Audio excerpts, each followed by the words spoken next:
আজ আমরা চতুর্ভুজের শ্রেণীবিভাগ এবং তাদের সমস্ত সংজ্ঞা এবং তার যে সূত্রগুলো আছে সে সম্বন্ধে আজ আমরা আলোচনা করব। তাহলে চতুর্ভুজ হচ্ছে কি আমার কয় প্রকার, আগে আমি সেগুলো দেখে নিব। তাহলে চতুর্ভুজ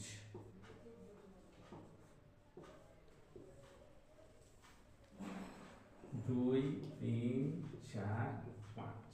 তাহলে চতুর্ভুজ মোটামুটি আমার 5 প্রকার। এক নম্বর হয়ে গেল আমার আয়তক্ষেত্র,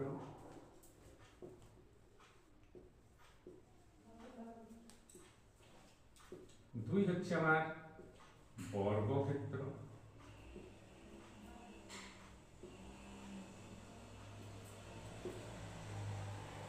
তিন নম্বর হচ্ছে আমার সামান্তরিক,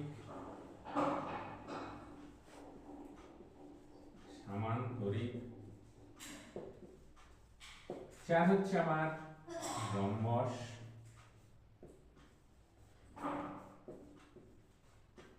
পাঁচ নাম্বার হচ্ছে আমার ট্রাপিজিয়াম।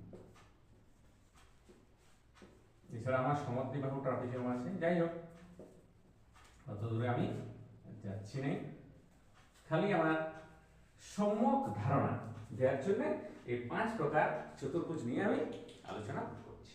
তাহলে আমার আয়তক্ষেত্র কি না, যে চতুর্ভুজের আচ্ছা, চতুর্ভুজ মানে হচ্ছে কি যার 4টা বাহু আছে সেটাকে চতুর্ভুজ বলা হয়। 4টা বাহু থাকবে, 4টা কোণ থাকবে আর 4টা শীর্ষবিন্দু, সেটাই চতুর্ভুজ। এবারে চতুর্ভুজ এর মধ্যে একটা হচ্ছে আমার আয়তক্ষেত্র, না যে চতুর্ভুজের কি একটা কোণ সমকোণ।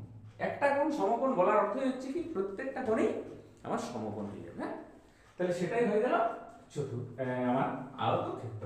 বিপরীত বাহুগুলি কি হয়, আপনা আপনি সমান ও সমান্তরাল হয়ে যাবে।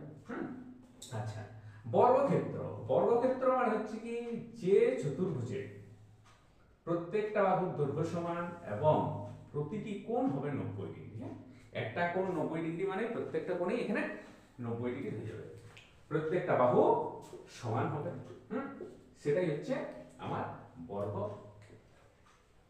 আচ্ছা, এরপর সামান্তরিক মানে হলো কি না যার বিপরীত বাহুগুলি সমান এবং সমান্তরাল, কিন্তু কোনো কোণেই এখানে সমকোণে আমার থাকবে না। এটা যেমন আমার সমকোণ ছিল আয়তক্ষেত্রে, ট্রাপিজিয়ামে সমকোণ থাকে না, যে কোনো একটা থাকতে পারে, সমকোণ বাদ দিয়ে, সেটাই হয়ে গেল আমার সামান্তরিক। এরপর আছে রম্বস, রম্বস এবং বর্গক্ষেত্র।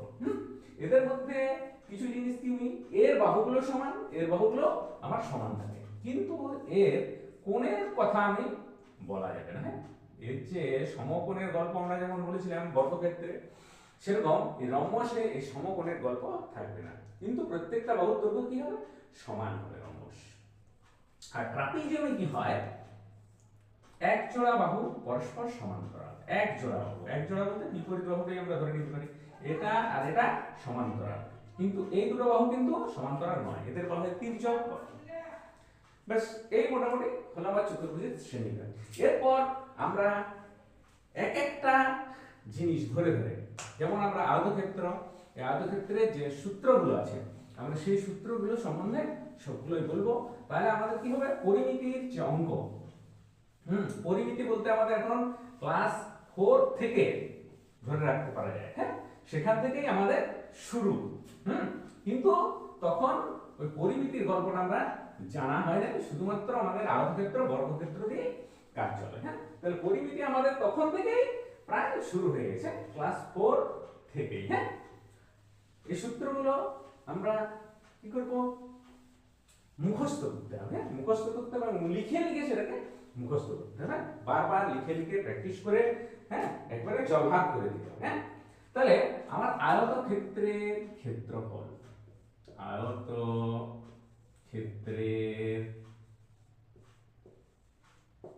ক্ষেত্রফল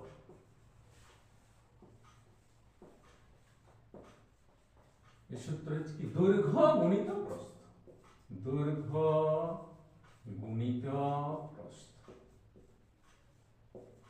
এর একক কি হবে, যা থাকবে সেটা বর্গ, যদি মিটার দেয়া থাকে দৈর্ঘ্যটা তাহলে বর্গ মিটার, সেন্টিমিটারে যদি থাকে তাহলে বর্গ সেন্টিমিটার, এমনিতে আমরা এটা বর্গ একক সম্বন্ধে জেনে নেব। ক্ষেত্রফল হলে কি হবে, বর্গ সেই এককটা হবে। আয়তক্ষেত্রের পরিসীমা, আয়তক্ষেত্রের পরিসীমা এটা কি হবে, 2 ইন্টু দৈর্ঘ্যযুক্ত প্রস্থ। হ্যাঁ, দৈর্ঘ্যযুক্ত প্রস্থ, কারণ কি আমার এই যদি এক আয়তক্ষেত্র হয় তাহলে দৈর্ঘ্য কি আমরা পাচ্ছি দুটো, দুটো দৈর্ঘ্য আর দুটো প্রস্থ, সেজন্য 2 ইন্টু দৈর্ঘ্যযুক্ত প্রস্থ, সেটাই হলো তার চার ধারের যে দৈর্ঘ্য সেটাই। হ্যাঁ, 2 ইন্টু দৈর্ঘ্যযুক্ত প্রস্থ। আর ক্ষেত্রফল বলতে এর যে এরিয়া, হ্যাঁ এটা ক্ষেত্রফল, তখন হবে দৈর্ঘ্য গুণিত প্রস্থ। আচ্ছা, আয়তক্ষেত্রের কর্ণের দৈর্ঘ্য, কর্ণের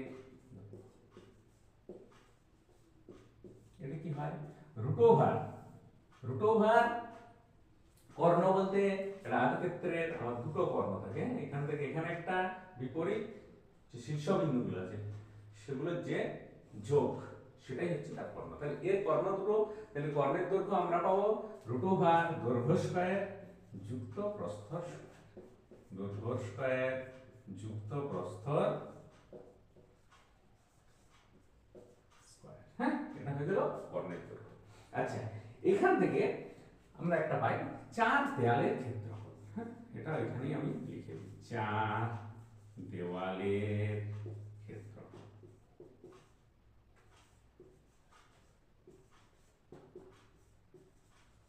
এটা হয় কি পরিসীমা ইনটু উচ্চতা, বা 2 ইনটু দৈর্ঘ্যযুক্ত প্রস্থ ইনটু উচ্চতা। হ্যাঁ, সহজ কথা এটা হয় কি পরিসীমা ইনটু উচ্চতা, বা পরিসীমার জায়গায় কি হয় আমার এখানে 2 ইনটু দৈর্ঘ্যযুক্ত প্রস্থ। হ্যাঁ, 2 ইনটু দৈর্ঘ্যযুক্ত প্রস্থ ইনটু উচ্চতা। আয়তক্ষেত্র সংক্রান্ত যে সূত্র সেটা এগুলোই মোটামুটি আমার থাকবে। হ্যাঁ, এরপর চলে আসবো আমরা বর্গক্ষেত্রে।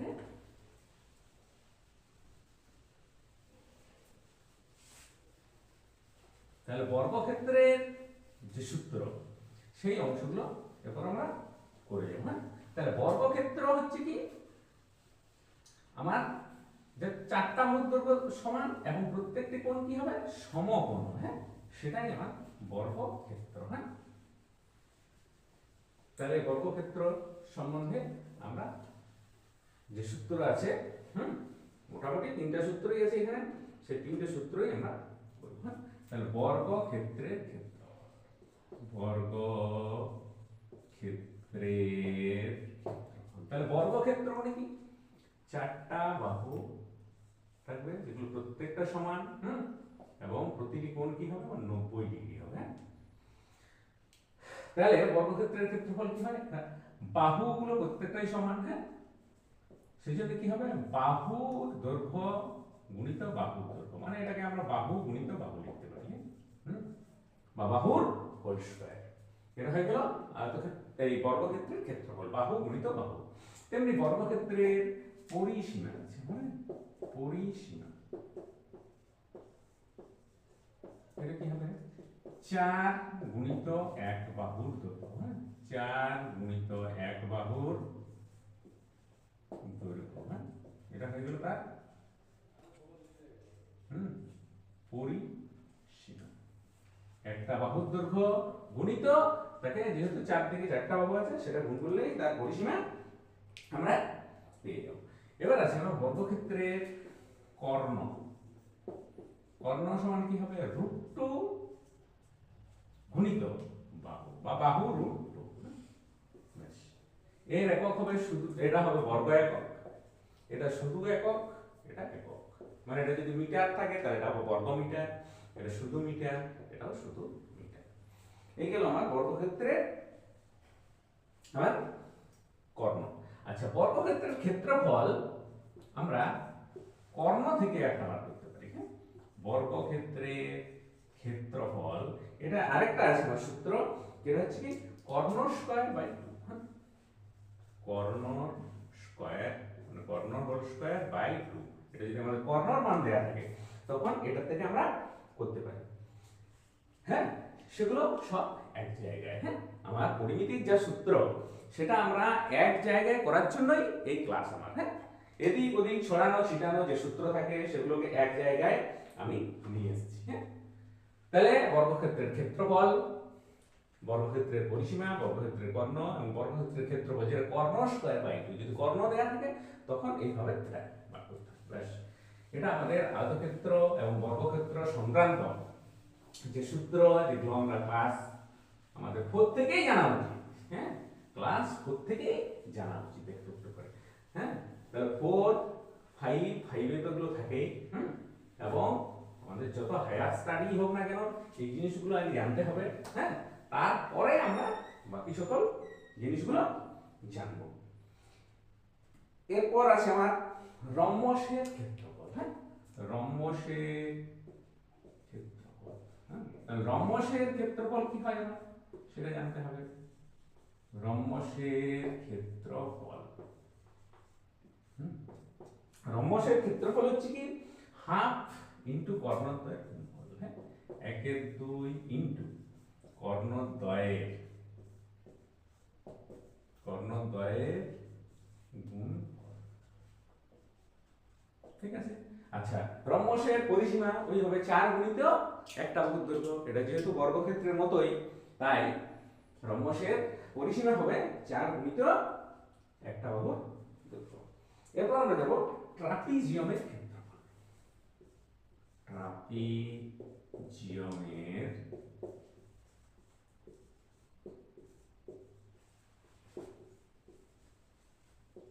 ক্ষেত্রফল। তাহলে ট্রাপিজিয়ামের ক্ষেত্রফল কি হয় আমার? এটা হচ্ছে কি হাফ ইন্টু সমান্তরাল বাহুদ্বয়ের যোগফল ইন্টু, তাহলে হাফ ইন্টু সমান্তরাল বাহুদ্বয়ের যোগফল। সমান্তরাল যে বাহু দুটো থাকবে অন্তরাল বাহুদ্বয়ের যোগফল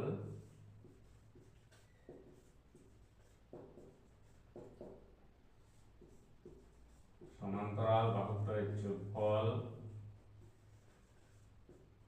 ইন্টু উচ্চতা।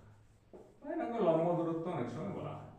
সমান্তরাল বাহুদ্বয়ের যোগফল ইন্টু উচ্চতা। ঠিক আছে, আমাদের একটা ট্রাপিজিয়ামের যে সমান্তরাল বাহু আছে, দুটো বাহু আমার সমান্তরাল থাকে। হ্যাঁ, আর একটা যে আরো দুটো বাহু থাকে সেগুলো সমান্তরাল থাকে না। তো সে শুধু সমান্তরাল বাহুদ্বয়ের যোগফলটা হবে ইন্টু উচ্চতা। এটা থেকেই আমরা এটা সমান্তরিকে করে নিতে পারবো। হ্যাঁ, তাহলে এটা আমার হয়ে গেল 3 নাম্বার, এটা 4, এটা হয়ে গেল এবার 5 হচ্ছে কি সামান্তরিকের ক্ষেত্রফল। সামান্তরিকের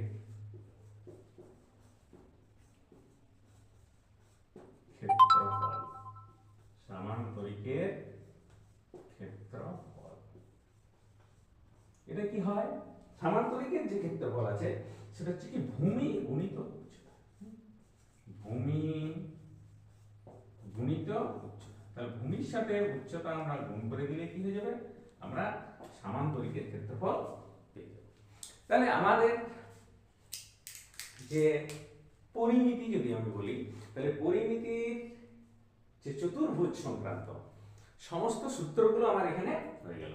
তাই আমার যে ছাত্রছাত্রীদের কি বলবো, এটাকে মুখস্থ করার কথা আমি বারবার বলতে থাকবো, যে বারবার মুখস্থ যেমন তারা করে। হ্যাঁ, অভিভাবকদেরও বলবো, হ্যাঁ, তারা বাচ্চাদেরকে এগুলো যেমন প্রতিদিন প্র্যাকটিস করান। হ্যাঁ, একদিন ছাড়া ছাড়া বা দরকার হলে প্রতিদিন সেগুলো বাচ্চাদেরকে ধরতে হবে, মুখস্থ সেইভাবে হয়ে যাবে। হ্যাঁ, লিখাতে হবে এবং সেটাকে প্রতিদিন টাস্ক দিতে হবে, তাহলেই তারা সেটা মুখস্থ করে ফেলতে পারবে। সেটা 4, 5 বাচ্চাদের যদি দেয়া হয় তারা পারবে।